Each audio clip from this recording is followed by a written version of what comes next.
Hola amigos! What is up? And welcome back to a new series. Always remember me. That is the title. I found this show on Steam. I believe it's a visual novel. Yeah, I never played the visual novel, so hopefully it's not bad or horrible. Apparently I play as a girl. A female protagonist, as you might say. And apparently I have to fall in love with someone. That's just great. And typical if you ask me. Okay. Why don't we just get started? And wow, already off the bat, there's a hard difficulty level. I don't understand that. Do all visual novels have easy, normal difficulty? I thought you just go in and everyone goes in at the same level. Oh, whatever. I'm not even taking this seriously. Alright. Hard difficulty level it is. Standard intro or quick intro? Might as well untwine the story a bit. Yeah, let's go with standard. We were walking together, hand in hand. Just for the record, I'm gonna be trying doing as many voices as I can. So bear with me on this. We were walking together, hand in hand, watching as the sun descended beneath the horizon. The evening was wearing on, and the warm colors of twilight were starting to fade from the sky. What's her name? Amarantia Ama. I don't know what to do. You're doing enough. Don't worry about things so much. But he still doesn't approve of me. Do you think he doesn't like my job? Maybe he thinks he doesn't earn enough money. Or that I should be doing something better. I would like to do more, but it's the best part-time job I could find. His eyes were sympathetic as he looked down at my worried expression. I know he feels bad that his father, Usher, was creating so much grief for us, but I also knew that the situation was going to be difficult when I decided to stay with him. I don't think it's your work. He can be pretty stubborn. I know some people think that I could do better. It's not like a job in an ice cream parlor is anything special. Ice cream parlor? God damn. It's pretty weak. I am attending my first year of college for creative writing. Me too. OMG. I am liking her already. It's a natural fit since I've always loved to write poetry and Okay, well, we could disagree on that. I had to take a part-time job during the summer to pay for my studies. Some girls in my classes have really good summer jobs. Honestly, I don't think he'd approve of any girl without a lot of persuading first, if you know what I mean. I don't think it's anything personal. He's just being stubborn. Yes, but after all this time, I really thought that he would have warmed up to me by now. He just doesn't understand that we're serious about our relationship. Or he doesn't want to understand. He's just so exasperating since everyone else has been so supportive of us. He's such a dick. He'll come around eventually. It's just a matter of time. You know what I mean? I hope so. I just wish he wouldn't eject almost every time he finds out we're going out on a date. I know, but it'll get better soon, I promise. Don't worry about it. We reached the staircase that led back to the boardwalk and parking lot. Even over the sand dunes, I could see where Aaron's motorcycle was parked. We were about to ascend to the stairs when he stopped and turned around to face me. Oh, this is getting too graphical now. He took my other hand in his and leaned down, gently kissing me on the lips. It tasted like sandpaper. I couldn't help but smile slightly, feeling my anxiety melt away like a $2.99 Sunday at the ice cream parlor. Only on Tuesdays and Wednesdays. Buy now, please. Don't look so worried all the time, okay? You're much more beautiful when you're smiling, Amy. I returned the smile and leaned up to kiss him again. And again.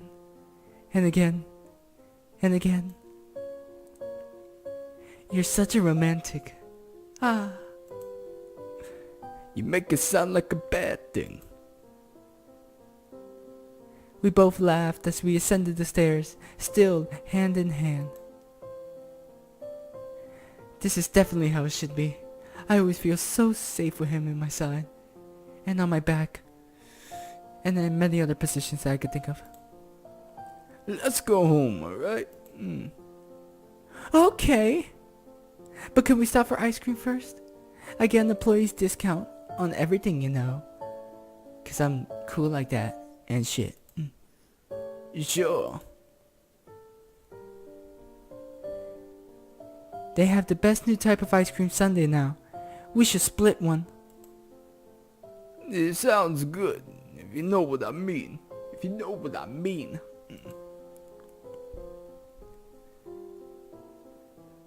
My smile grew brighter as pleasant thoughts passed through my mind. He mounted his motorcycle and I sat on the back, wrapping my arms around his middle. I think it's a difficulty to say chest, but okay. And holding him tightly. I rested my head against his broad shoulders and let a content sigh escape my lips as the engine started up. The sun disappeared beneath the horizon and the darkness of night began to overtake the sky.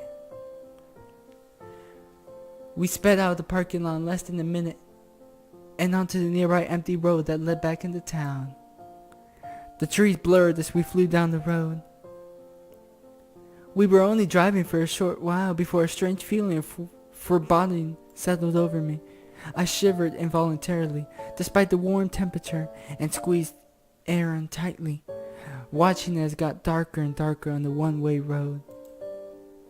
I was thinking of what to make for us for breakfast in the morning when we reached an intersection. We waited patiently for the light to change colors, and when the green color let off its artificial glow, Aaron resumed driving. We just had to enter the intersection when very suddenly, I heard it. Heard what? Heard what? God damn it! What? I looked up, eyes wide with confusion, to see another car barreling down the road, swerving back and forth as it approached us. Aaron tried to steer away from the oncoming vehicle, but there was no hope for evasion. The car made no attempt to brake as it passed through the red light and collided with us. All I remember before the hellacious sound of the crash and losing consciousness was Aaron turning the motorcycle to try and protect me from being directly hit. When I opened my eyes, the brightness of the lights above me were almost blinding. Though I had never spent very much time in the hospital, I recognized the scent of disinfectant and various other cleaners to be similar to what smelled in the doctor's office. Smells like shit. Where am I? It took me an hour moment of waiting for my eyes to adjust to the bright lights before I remembered what has happened. My eyes widened in horror as the vividness of this memory.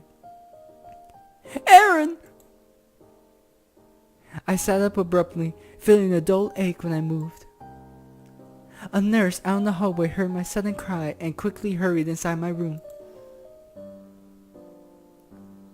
Miss, please lay back down. You weren't seriously injured in the crash, but we'd like to rest before we decide if you're ready to be released. Well, you bitch. I will be looking after you until the time comes. Your injuries are minimal. Only minor bruising, but we can't let you leave just yet. Well, why not? My injuries are minimal, didn't you say? We were in a car accident, right? That's correct, but please lay back down. You can't restrain me, god damn it. You can't restrain me. I can move wherever I want. We're very glad to see you're conscious, but rest is imperative. I reluctantly lay back down, but I was completely awake and not letting the woman leave before I heard a proper explanation. Can you tell me what happened? What about the man who was with me? Aaron. Is he okay? The nurse's expression seemed to darken slightly when I mentioned him, which made me worry even more. That face does not look darkened at all. It looks like the same dumbstruck face she gave me when she came in. What happened? I have to know! I am not fully aware of the situation. I need to call Dr. Rayner. He can explain everything to you. Goddamn nurse. Can't do anything right. I waited impatiently, dissatisfied with the nurse's quick departure. It only took a few moments for a handsome young man in a doctor's uniform to enter her room. Well, my God, don't you look delicious.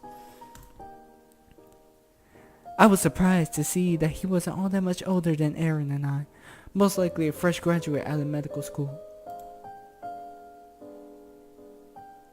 Good morning, Amy. Very glad to see you awake. My name's Eddie Rayner, and I kinda sound much like your boy, but you can call me Eddie. The man said with a warm smile, revealing perfectly white teeth. I don't see no teeth. This guy got no teeth. Yes, good evening. What time is it? Is it still Saturday? Actually, it's technically Sunday. It's during the morning, but I'll be happy to answer your questions. You should probably get back to bed soon. Stop restraining me. No! I'm not doing anything until I find out what happened to Aaron.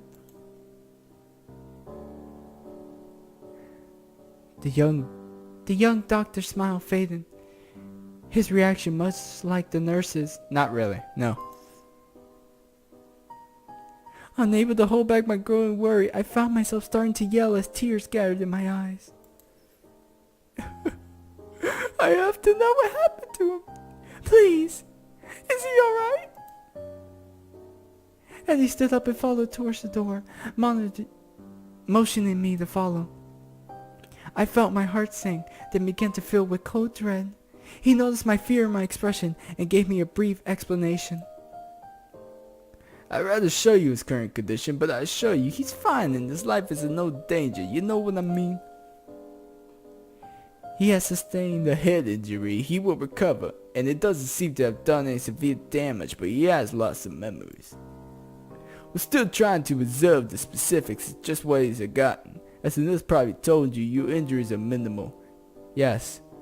So let me walk around, goddamn. Please follow me. I can take you to him so you can see that he is alright. I hurried, pulling on a pair of slippers that had been left beside the bed, and followed after the young doctor as he led me out of the hospital room and into the hallway, listening attentively to every word he says.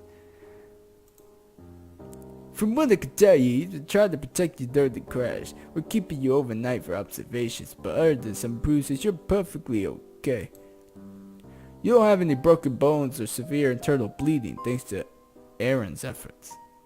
Well, thank God. I wouldn't want anything to happen to me on the first 10 minutes. I felt my heart wrench as I followed him through the hallways. He wasn't walking very quickly, apparently conscious of how hard I tried. Aaron. From what we could tell, Aaron is suffering from amnesia. He still retains long-term memories, but recent ones from the past few years are hazy and non-existent. He's quite a bit confused at the moment, so we want to be sure not to cause him any unnecessary emotional stress, you know what I mean? We need him to regain his memory on his own, but it'll be in slow steps. Hi. I see. This is my studio, where I make pornos and music videos and all that good shit. I know there's a lot to take in, so please feel free to ask me any questions or submit any forms for my next video.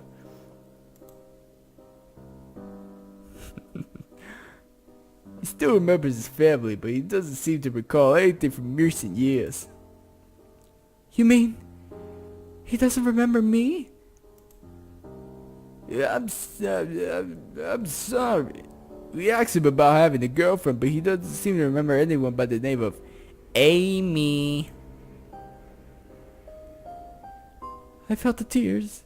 I've been determined not to cry welling up again, ready to fall. I see. We walked through a doorway and into the room with a glass window that let me see into Aaron's room. I'm sorry to ask this of you, but since we don't have to cause him any grief or aggravate his condition, I must ask that you not meet with him yet. He's very confused and needs rest.